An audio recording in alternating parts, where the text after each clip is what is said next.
That is forbidden, she whispered, her breath trembling as the wind dragged dust across the ranch yard.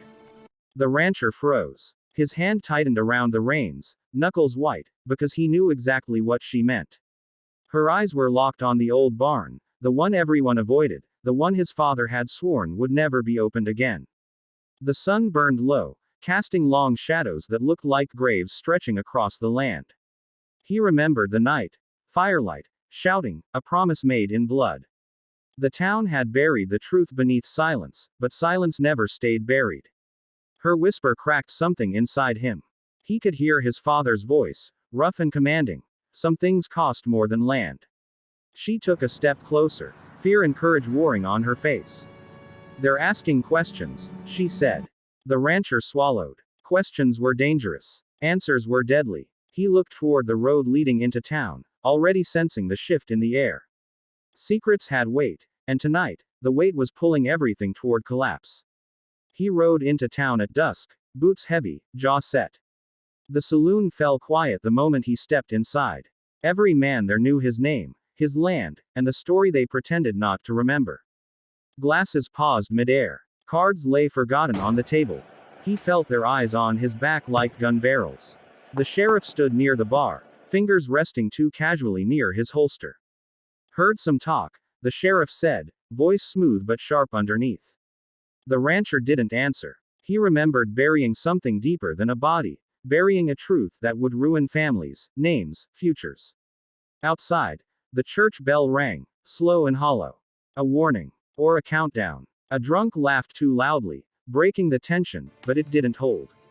The rancher leaned in close to the sheriff. Some doors don't stay shut, he said quietly. And when they open, this town burns. The sheriff's eyes flickered. He knew it too. Fear passed between them like a shared sin. Night wrapped the ranch in darkness as the rancher unlocked the barn for the first time in 20 years.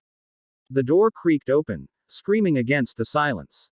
Dust swirled like ghosts, thick and choking. Inside, the truth waited. Letters. Ledgers. A rope still hanging from the beam. His hands shook as he reached for the box buried under loose planks. Each paper told a story the town had rewritten. Stolen land, false charges, a man hanged to protect powerful names. Her father's name. He heard her whisper again in his mind, softer now, broken. Footsteps sounded behind him. She stood in the doorway, lantern shaking. Tears streaked her face as she saw what he held. You knew, she said, not accusing, wounded.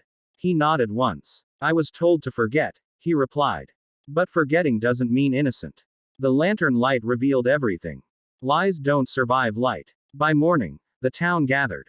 Voices rose. Accusations flew like bullets. The rancher stood beside her, the box open at his feet, the truth exposed to the sun. Faces drained of color. Old men looked away. The sheriff removed his badge slowly, as if it weighed 100 pounds. The rancher felt something loosen in his chest, fear giving way to consequence. Buildings, reputations, alliances cracked under the truth. Some would leave. Some would hang. Some would beg forgiveness too late. She turned to him, eyes steady now. It was forbidden, she said, because it ends everything. He nodded. Or begins it. The wind swept through town, carrying dust and change. The silence that once protected them was gone, replaced by something louder, heavier, and real. And for the first time, the rancher didn't look away.